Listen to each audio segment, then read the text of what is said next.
Good morning, everyone, and welcome to Coffee and Conversation with Kristen. Cheers. So today I wanted to come with you with a couple topics because I still get it all the time is, no, I'm going to work with my local bank. Or, Kristen, I really appreciate it. Your rate was a little bit lower, but I have a relationship with my bank. And while I understand that, and working with your banks are good, banks have their place in this. So do credit unions. I bank at a credit union myself. So we have total understanding of their need in this.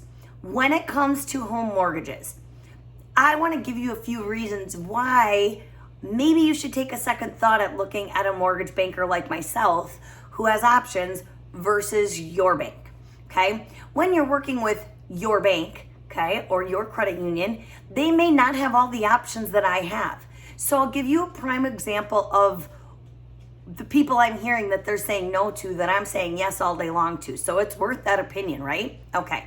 One, this is my own example, okay? I am fresh out of college, about a year in, been doing mortgages for about a year, right? I started as an assistant to another senior loan officer. Great way to start, by the way, because I could really learn everything before I got in. So anyway, I'm an assistant. I'm bartending at a couple jobs, right? And I'm just trying to get my way through. I'm about 22, 23 years old, getting my life started. And I decide I want to buy a house. I want to start in this. My passion has always been real estate. I've had a really big passion for real estate for a long time, given to me from my family, okay? They were always investors in real estate. So that's kind of where it started. Now, I didn't know that mortgages was where I was going to land. I happened to fall upon a really great opportunity and thought I'd take it out, assisting a loan officer and learning that way. Again, I love that opportunity. So about a year in, I'm ready to go and I want to buy my first house because I'm ready to move out of my parents' house. However, I don't want to rent. I want to buy. So my grandparents at the time just say, hey, listen, we want to help you. I'm thinking, great, this is awesome. I'm fresh out of college. My credit wasn't the best, to say the least, all right? I got myself into some credit card debt like a lot of college kids do. Didn't really have the means to pay it off. So my credit started out a little on the shaky side. It wasn't horrible, but it wasn't great, okay? So my grandpa says to me, we're gonna go to my local bank. I have a relationship there. It's the very first time I ever heard it. And I said, okay, great. We go and sit down with Mr. Bankerman and he goes through the loan application. I'm giving him all the details and we get to the credit bureau, right? And again, I really don't have a lot of solid credit. I have a couple of credit cards. I've been late here and there. Probably have them maxed out. I don't even remember. But like I said, my credit wasn't super solid, okay? I had 1 year on the job. And my grandpa puts up almost $1 million worth of collateral. Now, I'm not saying that to you as far as, oh my God, he's super rich. But again, remember, he invests in a lot of property. So he had a lot of property to put up as collateral that the bank at one point owned with him, right? He had paid them off. This is where the relationship comes in. So we have all this collateral we're gonna put up. I wanna buy this house. It's $83,000. Not a ton, but it's a cute house and it's perfect for me. It's a ton of money in my world, all right? So I wanna buy this house. We go sit down and they turn us down. Yeah, even with $1 million of collateral. So what I'm saying is it doesn't always matter sometimes what you own, what you have owned, or what your relationship is. My grandpa had proven he had made those payments to that bank. He had paid properties off. And that relationship wasn't enough for him to put those properties on the line for his granddaughter to buy a house. So as you can imagine, we left and I was a little bit bummed because I really wanted to buy a house. So I go back to my boss at the time and he says, all right. And now mind you, he was a broker, mortgage broker. And he says, let's do this. You can do this. We can do this. Your credit is not that bad. Lo and behold, 4 weeks later, I owned a home in my own name, no one's help, with my own money. I can't tell you how liberating that was for a young girl, 23, who was working her butt off and was able to buy my own house. I started in the industry that way. If there is not a stronger story than my own to tell you why it's worth talking to a broker, I don't know what is. Those relationships at those banks aren't getting any stronger. They were probably stronger then by saying, give me a loan, sounds good, client man.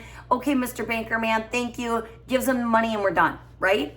Those things don't always exist right now. So now as a broker, It is imperative to have a second opinion, especially if you're only talking to your bank, okay? Here's another reason why. A lot of local banks, while they sell to Fannie Mae and Freddie Mac the same as I do, they only sell to one or the other. You've heard me say in past videos that selling to both is a really big deal because both Fannie Mae and Freddie Mac have different guidelines to follow. You may fit in one bucket where you don't fit in the other. Student loans, we've talked about that. Freddie Mac looks at student loans a lot better than Fannie Mae does. Fannie Mae is extremely conservative on student loans, or we're not. Sorry, that's my Ed. In the back, you've seen my sidekick around. He's terrorizing his brother right now. So anyway, so what we're doing and what I'm telling you is that it's so important. Other reason, I'm getting a lot of people right now who are saying, Kristen, my bank will give me a loan, but I need 30% down because I have a 680 credit score. And I'm over here going, a 680 credit score is great. Get over here. We can get you into something with 5% down, 3.5% down. So even though your credit may not be perfect, it doesn't matter. We can still, if it's over 600, call me. Let's talk. We can really get you into something or try. And if we can't right now, we can set you up for later on to have a plan to get into that home. Maybe we need to pay a little debt off. Maybe we just need you to save a little bit more money. Those things can happen. It's all about having a plan, right? And having somebody on your side. The other thing I want to say is rates. Rates are so important right now, okay? I have two different borrowers. I have one that says, oh, your rate's better, but I have my loan officer at this bank. Hey, I'm a big advocate of that. Listen, people, I love referrals. Loan officers love repeat business. It means they're doing their job right? But if you have a $200,000, $300,000, $400,000 loan and that bank is 0.25% higher, you're talking tens of thousands of dollars, all right? So just something to think about. Couple $100, fair enough. Tens of thousands, there's still a really good loan officer out there to help me. I might look. Sorry, that's the truth, right? Because that loan officer isn't going to give you tens of thousands of dollars worth of value. They're going to give you value by taking care of you. But are they calling you every week to check up on you? Because for that kind of savings, I feel like they should. All right. 2, remember that even if you're getting the lowest rate, even if you're getting the lowest closing costs, are you in the best loan program? Could you get the same rate and the same closing costs for a little less down to put some cash in an investment to maybe put that money in your home? There's different things to think about here. The other one is, again, and I'm hearing it still all the time, free closing costs. All right, you guys, make sure if your loan officer is saying anything to you about free closing costs, that you ask them what the rate is without those free closing costs. And then you ask them to give you the difference of what the savings is for those free closing costs. And I bet you they're not giving you your best deal up front, okay?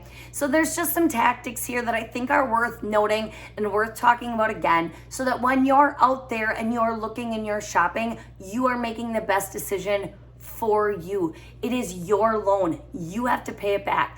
There is a way to have great service, the great rate, great closing costs, and great servicing after, okay? So just make sure that you're looking at all of those pieces. If you're looking at all those pieces and your bank is where you want to be, then more power to you, and I am totally good with that. It's just about making sure that there's not a loan officer out there talking you into doing something, but giving you all of your potential money-saving tips so that you're making the best decision for you.